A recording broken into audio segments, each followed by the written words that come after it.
Над дээр ирээд засал хийлгүүлсэн хүмүүс дотроос нэлээд өмнө дээр нэг иймэрхүү ахицууд гарсан. Тэр нь юу ахиц гарсан гэхээр уухгүй болсон ахиц гарсан. За тэг яагаад уухаа бэлсэн? Би ямар нэгэн засал эхлэхээс өмнө одоо над дээр засал хийлгүүлж байгаа хүмүүс мэдчихэж байгаа. Хийлгүүлсэн хүмүүс мэдчихэж байгаа. Би тэгж хүн шиг цагийн дотор 30 минутын дотор засал хийдгүү. Миний засал доорож 2-3 цаг үргэлжилдэг байхгүй. Нэг хүн байна уу, 2 хүн байна уу хамаагүй. Ерөөсөө л 2-3 цаг үргэлжилнэ. За эхний үргэлжээ юу юм? Ярилцлага явагддаг. Ерөнхийдөө сэтгэл заслыг давхар хийжээж гадна талын засалтайгаа хийгдэнэ гэж үздэг. Тэгээ сэтгэл заслыг маш удаан хийгддэг. Цаг гармын ярилцлага буюу 2 цаг зарим нь ярилцдаг. Заримдаа 3 цагч ярилцдаг. Тэгээд тэр ярилцлага дотроос өөрийгөө олсон хэдэн хүмүүс байна. Өөрийгөө олсон буюу одоо нөгөө архин сохтууруулгын данаас хамааралтай байсан жоохон. Тэгээд тэр болсон хүмүүс байна. Тэгээд болсон учир шалтгаанаа өөртөө хэлж яана л та. Дотоодд байсан, нуугдмал байсан, буглаа байсан. Тэгээд ойлголцохгүй байсан зүйлийнхаа учрыг олсон. Одоо жишээ нь надтай 2 цаг ярилцахад нэг л өгүүлбэр ойлгосон байна ш. Гэхдээ тэр өгүүлбэрийг л хүлээж исэн ч юм уу. Тэр өгүүлбэр л амьдралд нь хэрэг болох ёстой байсан юм байхгүй.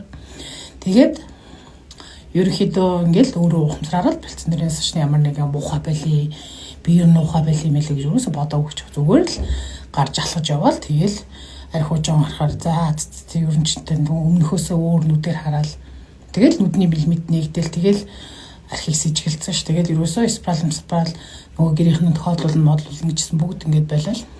Одоо хийвээ амьдарч байгаа нэлийн хэдэн залуучууд байна. Тэгээ тэр залуучуудаа бас баяр хүргэе. Маш сайн байлаа. Тэгээ ягаад гэхээр заслын үр дүн арга хэмжээг дахин маш сайн хүлээж авсан сүнсэн бие нь маш ухамсартай сүнсэн биетэй гэсэн үг тэр хүмүүс. Тэр оюун ухааны оройн дээд гэдэг шиг өстой дээд ухамсартай хүмүүс байгаа байхгүй. Тэр төрхөн зөвл жоохон алдсан. Учраа олохгүй бүдчихсэн байсны тэрний тайлан гарсан.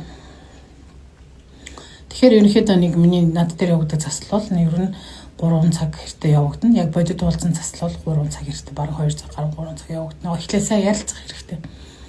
Бүхэл зүйлийн тухай ярьдаг. Болохгүй бүтггүй зүйлийн тухай ярина. За 90 имээр орж ир засал хэлүүлж байгаа хүмүүс ихнэр нөхөр хоёр бараг сэтгэл зүйн зөвлөгөө буюу хосын харилцааны зөвлөгөө бүтээ аваад гардаг. Хоёул ярилцдаг. Хоёулынгаас нь алдаа оног хайдаг.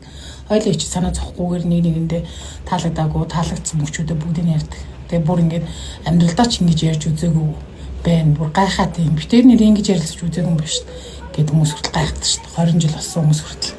Өө эн чи ийм үзэл бодолтой хүмүүс юм уу? Нэг мэддэггүй л ахгүй 92.